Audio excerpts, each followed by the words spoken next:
let me bring in Pauline Hanson, who wants people to turn their backs on welcomes to country ceremonies. So thanks for joining us again, Pauline. What didn't you like about that particular welcome to country? Oh, come on, Chris, he says, for the starters, 250,000 years. When I was growing up, it was 20,000, then 40,000, then 60, 65,000. Yeah, we know that's rubbish. We know that. Now 250,000. OK, stop exaggerating and telling people this. There's another thing there. It's not there for the white people, all right? Well, who the hell am I? I'm sick of the racist connotations all the time. We can't say anything about it. I'm called a racist if I criticise anything to do with Aboriginality. And yet, you know, to make these comments, and I was born here, for Christ's sake. Where's my connection to the land? Why do I have to acknowledge that they were here and respect elders past, present and emerging? You don't respect people because you've got to tell them that people have to earn respect. I think it's divisive. I'm offended by it. I'm sick of hearing about it. I think it's tokenistic, and it was actually not a common thing at the time. A lot of the tribes fought with each other. They didn't welcome each other to the country.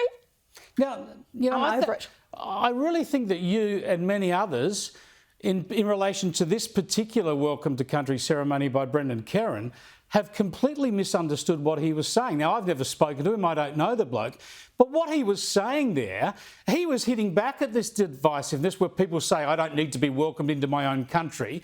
He's saying, no, that's not what the ceremony is. The ceremony is not Aboriginal. He's saying, welcome to white people to Australia.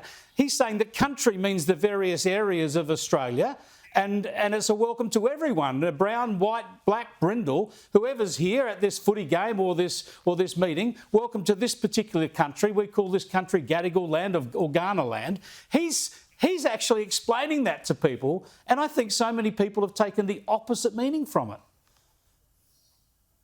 Chris, when you actually land and they say this is the land of such and such a tribe, that's going back, what, over a couple of 250 years ago. We've got to move on from there. To say it every time, the politicians get up and they say it one after another.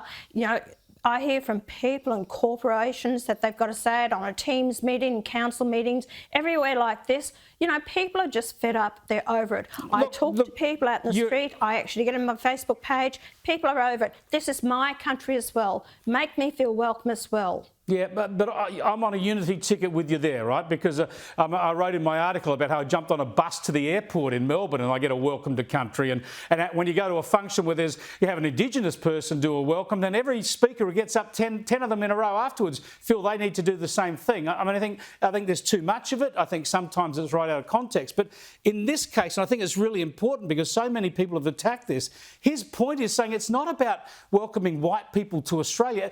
It's not welcome to the country of Australia. It's welcome to Gadigal country or Ghana country or Arunta country. And it's welcome to everybody there, regardless of their colour. So I think it's been misinterpreted. Do you concede when you say people should turn their backs on it? Was that a rhetorical flourish, or are you serious? Or you don't concede that there are some events where it's a good thing to have?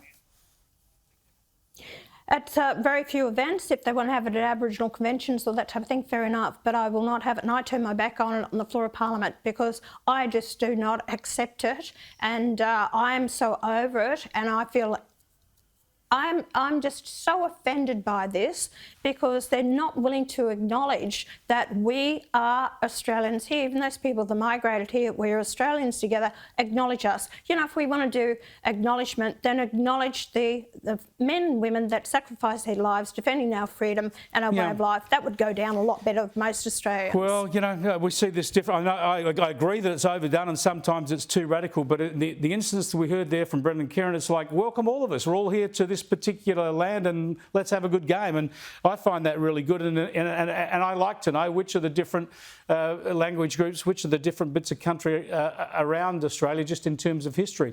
Just very briefly on another issue while I got a chance, negative gearing and real estate investment taxes. Would you be and One Nation be brokering any changes there? No, not at all.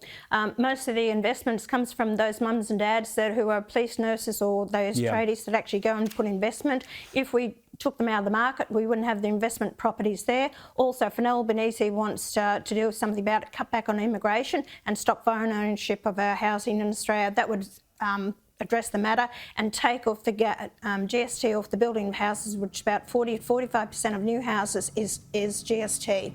Spot on, Pauline. You nailed all the key points in about 30 seconds. Thanks for joining us again. I appreciate it. Pauline Hanson there, the One Nation founder and leader.